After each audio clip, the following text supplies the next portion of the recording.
자, 반갑습니다 여러분들. 서울 사는 최준명입니다. 그리고 오늘 상대는 뽀삐인데요. 아칼리의 진입기를 W로 막아낼 수 있어서 킬각을 보기가 어려운 상대이죠. 게다가 라인 압박이 강해 역으로 킬을 내줄 수 있기 때문에 대표적인 아칼리의 카운터 중에 하나예요. 하지만 이번 영상에서도 수학의 낫을 사며 시작합니다. 뽀삐가 저번 다리우스처럼 사거리가 짧은 것도 아니고 라인전에서 크게 견제를 당하지 않을까 걱정이 될 수 있지만 자세한 것은 라인전에서 보시죠.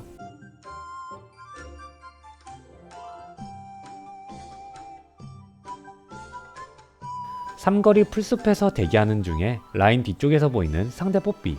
초반 압박을 할 생각이 없었는지 다행히도 Q를 찍어 CS를 먹을 수 있었습니다. 이후 CS는 뽀삐와 거리를 벌려 먹어주는데요. 연약한 아칼리는 한방 한방이 치명타로 오기 때문에 뽀삐가 접근하면 그냥 빠져야 하죠. 그렇다고 해서 너무 뒤로 빠져있으면 뽀삐가 경험치도 못 먹도록 압박할 수 있기 때문에 첫 빅 웨이브가 바뀔 때까지는 적절한 거리를 유지해야 합니다. 스킬은 맞지 않고 뽀삐 패시브 평타만 맞았는데 벌써 반피 가까이 된 아칼리. 지금 체력이면 다이브를 당해 죽을 수 있기 때문에 포션을 미리 섭취했어요. 빅웨이브를 밀고 나서 아래로 사라지는 뽀삐.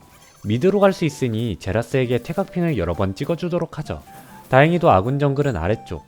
미드도 당겨진 상태라서 뽀삐가 별 수학 없이 탑에 올라왔습니다. 4렙을 찍은 이후 아칼리의 라인전은 조금 달라지는데요. 물론 고통스러운 것은 매한가지이나 그 이전과 비교했을 때 맞딜이 가능해지죠. 대포를 먹을 때 다가오는 뽀삐에게 Q, 카마 Q로 딜교합니다. 이전에도 말했듯 딜교 자체는 강한 아칼리이기에 한순간에 체력을 3분의 1 정도 깎을 수 있었어요. 근처 미니언에게 2로 들어오는 상대 뽀삐. Q 쓰기 전에 1호 회피. E가 빠졌으니 스킬이 없는 뽀삐를 아칼리가 Q 사거리를 활용해 압박하는 게 가능하죠.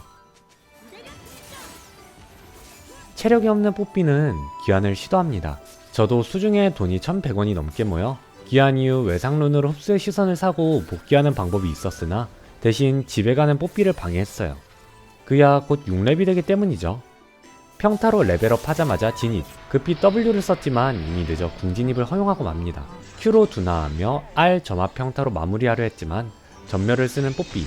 아쉬운 대로 Q로 마무리. 그 탓에 포탑에 2대 맞으며 죽고 말았네요. 라인이 좋지 않은 상황이라 아쉽습니다. 이후 흡수의 시선을 구매해주는데요. 1300원이라는 높은 가격이지만 250이라는 높은 체력과 더불어 5%의 모든 피해 흡혈을 제공하기 때문에 초반에 유지력이 부족한 수학의 낫 아칼리에게 있어서 이것만큼 든든한 아이템이 없죠. 이후 텔레포트로 복귀. 방패 던질 때쯤에 Q 적중. 그런데 무슨 자신감인지 뽀삐가 1로 오는군요. 카마 2, 카마 2로 맞딜기하며 이득을 취합니다. 물론 뽀삐가 부패 물약을 들었기에 체력 회복을 하지 못하도록 원거리에서 Q로 견제했어요. Q 쓸 때 E 맞추며 회피. 이후 진입하나 반응이 늦은 상대 뽀삐. 그 즉시 2로 도망치지만 쫓으며 카마 Q. 풀숲에서 궁극기를 생각해 잠시 빠집니다. 이후 풀숲에 와드를 박으나 하필이면 같은 자리에 있었기에 보호막의 패시브 사용. 뒤에 그부도 있었기에 급히 R 평타로 마무리합니다. 장막도 기력도 없었기에 E 마치고 대기하다가 Q 기력됐을 때 진입. 상대 그레이브즈가 거리를 벌리려고 뒤로 E를 쓰지만 애초부터 저는 싸울 생각이 없었습니다. Q 기력이 찰 때까지 도망치다가 장막 쓰며 딜교. 도망치는 그부를 쫓지 않고 뒤로 빠지도록 하죠. 원래라면 균열을 외상으로 구매했을 터였지만 수학의 낫 덕분에 그냥 뽑을 수 있었네요. 다가오는 상대 뽀삐.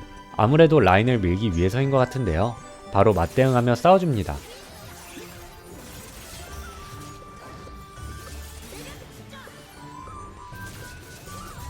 하지만 평타를 절었던 탓에 Q를 잘못된 곳에 맞췄고 뽀삐 궁으로 날아가며 살려 보내주고 말았어요. 이처럼 뽀삐는 탱커 중에 몸이 물렁한 축에 속해 W만 조심하면 쉽게 킬각을 볼 수 있죠. 그러나 의문이 들 수 있어요.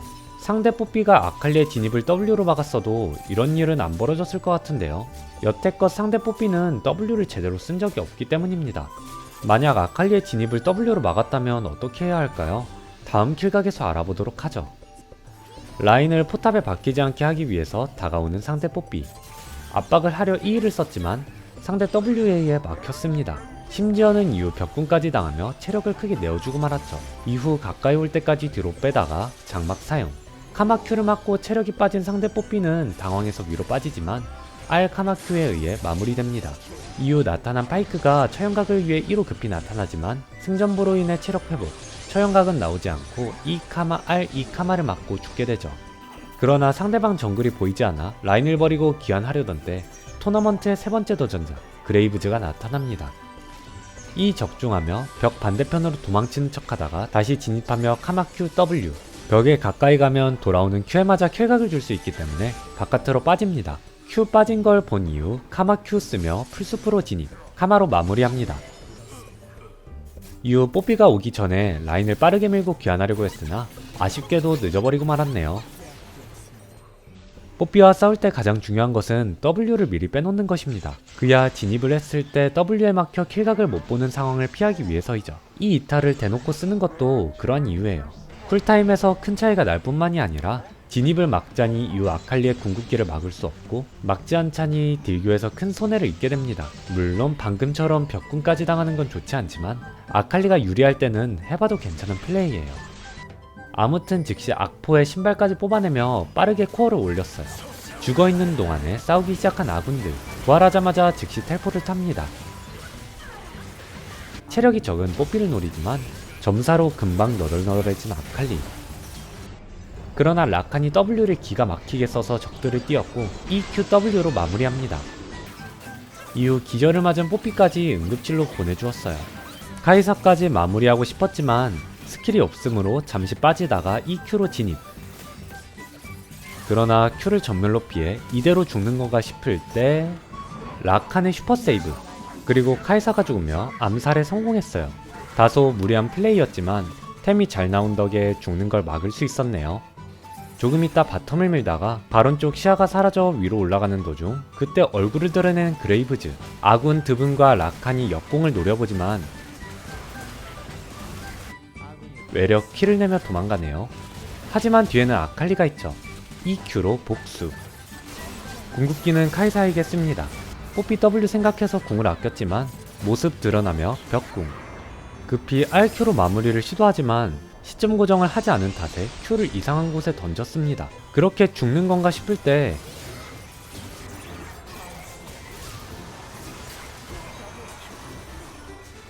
아군 드레이븐과 적을 모두 마무리하는 데 성공했네요. 침착 대신 승전보를 드는 이유가 바로 이것이죠. 단순한 기력 회복과는 달리 체력에 직접적으로 관여하니 한타 때 체력 관리가 안정적일 수밖에요. 인식과는 달리 의외로 기력이 안 부족한 게 아칼리인 만큼 쓰지 않을 이유도 없죠. 아무튼 화려한 고개쇼에 감탄을 금치 못하는 아군이군요. 이번에는 텔포가 있어 바텀을 밀던 상황에 한타가 일어난 미드.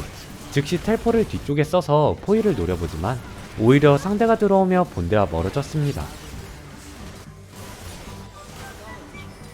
궁극기로 진입하며 뽀삐에게 이 적중. 2로 돌아가며 뽀삐 마무리. 정확하게 딜 계산을 했었으나 멜모셔스 때문에 살아나갔네요. 이후 그레이브즈를 쫓았으나 찰나의 차이로 집으로 보내주고 말았습니다. 저는 이번 판을 할 때 평소 게임과 유별나게 다르다는 것을 깨달았는데요. 상대가 미드 한타를 무척이나 좋아한다는 것이었죠. 그렇기에 사이드를 포기하고 본대에 붙기로 하였어요. 제라스와 라칸이 깊게 진입한 상황. 옆에서 그브가 오자마자 바로 빠지지만 상대 뽀삐가 텔포를 쓰며 합류. 1을 맞았지만 뽀삐 W가 빠질 때까지 선진입은 하지 않습니다. 근데 이때 진입을 택하는 리신. W가 빠진 것을 보고 급히 뒤에서 진입하지만 본대도 너무 멀고 탈진도 걸린 상태. 원래라면 빠지는 게 맞지만 우리에게는 드레이븐이 남아있죠. 빠지지 않고 진입해서 존냐. 존냐가 풀리자마자 기다렸다는 듯 아칼리를 노리지만 그런 적군들을 드레이븐이 전부 쓸어모으며 트리플킬을 달성합니다.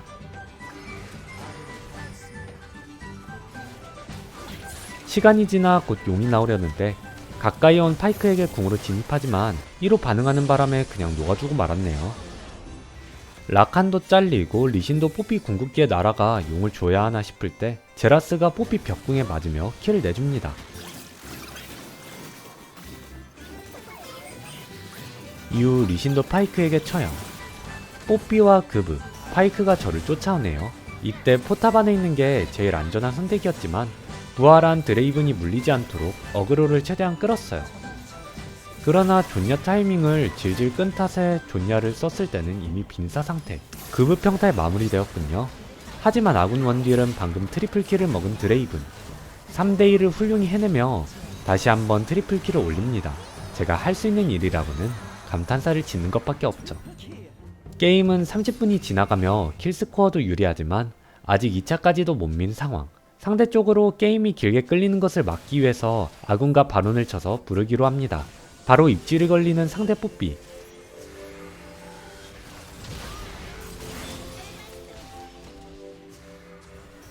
아쉽게도 킬은 내지 못했지만 뒤로 빠진 틈을 타 바론을 쳤어요. 급한 마음에 진영이 무너진 상대 카이사가 잘리며 아군 리신의 궁풀. 궁극기로 뽀삐궁을 피해 진입하고 빅토르 먼저 마무리. 파이크가 급히 아칼리를 끌고 도망가지만 이와 아래 그브와 파이크가 동시에 처형되며 마무리를 올립니다. 제라스 빼고 전부 살아남은 아군들과 함께 미드를 밀었고 결국 넥서스가 부서지며 게임이 마무리되었어요. 수학의 낫으로 뽀삐의 압박을 그럭저럭 잘 이겨낸 덕에 빠르게 아이템을 뽑을 수 있었습니다. 다소 무리처럼 보일 수 있는 행동도 아이템이 받쳐주니 일종의 플레이 메이킹이 되어주었고 그때 얻은 이득으로 스노우볼을 크게 굴려 따낸 승리이죠. 라인전을 이길 자신이 있다면 꼭 한번 써보시길 추천드려요. 그러면 저는 더 좋은 영상을 뵙겠으며 최준명이었습니다.